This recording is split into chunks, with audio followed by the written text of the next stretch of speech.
market is expected to surge tomorrow for two main reasons. Initially, I was only going to talk about NVIDIA's earnings, but now we have a new news story that a federal trade court is blocking Trump's reciprocal tariffs.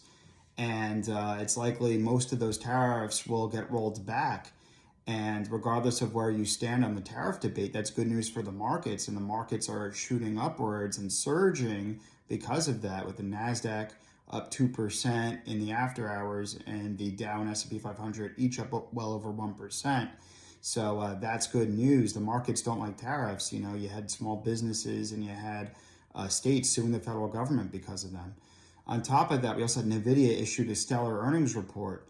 Their revenue came in at $44 billion, up 69% from last year, and their data center revenue was $39 billion, up 73% from last year. NVIDIA is still growing very fast, and this is despite the China export restrictions on their H20 chips.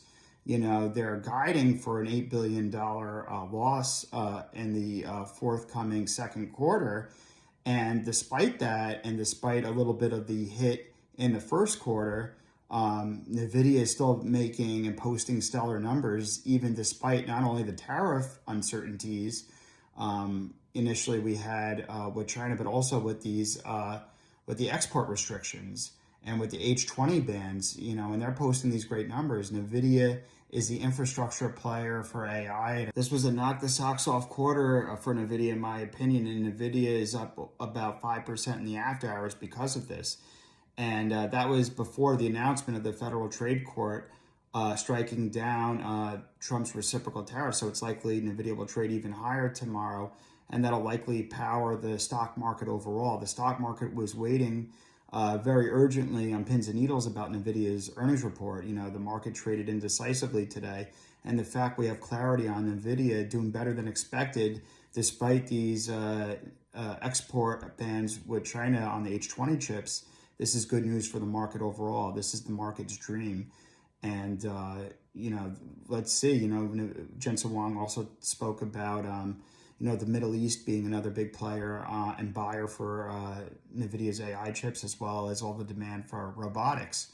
So NVIDIA is the main and probably, I wouldn't say only game in town for AI, but it's the best a risk-adjusted play, in my opinion. And I also wanted to talk very quickly about Bitcoin and crypto. You know, Bitcoin has had a lot of news recently. You know, as Bitcoin was hitting all-time highs last week, we had Charles Schwab announce that they'll offer spot trading for Bitcoin, and it's a $10 trillion asset manager. They're going to do that early next year.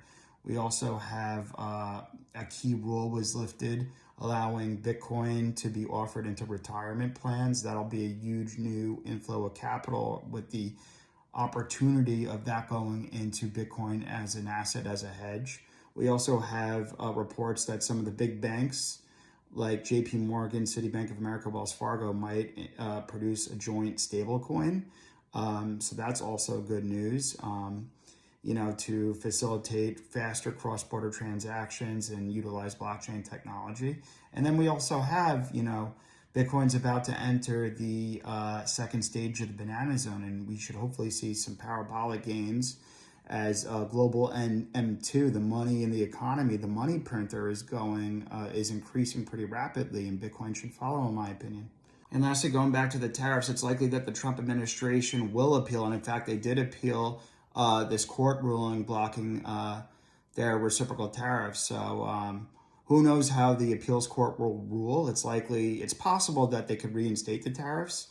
So there's that bit of news. But until then, most of the tariffs will be no longer in effect, at least as of now. Let's stay tuned to see more details on the specifics to see if any tariffs will still be in place. It's likely that tariffs announced in previous administrations, like the Biden administration, will still stand. But most of the reciprocal tariffs announced recently are no longer in effect right now.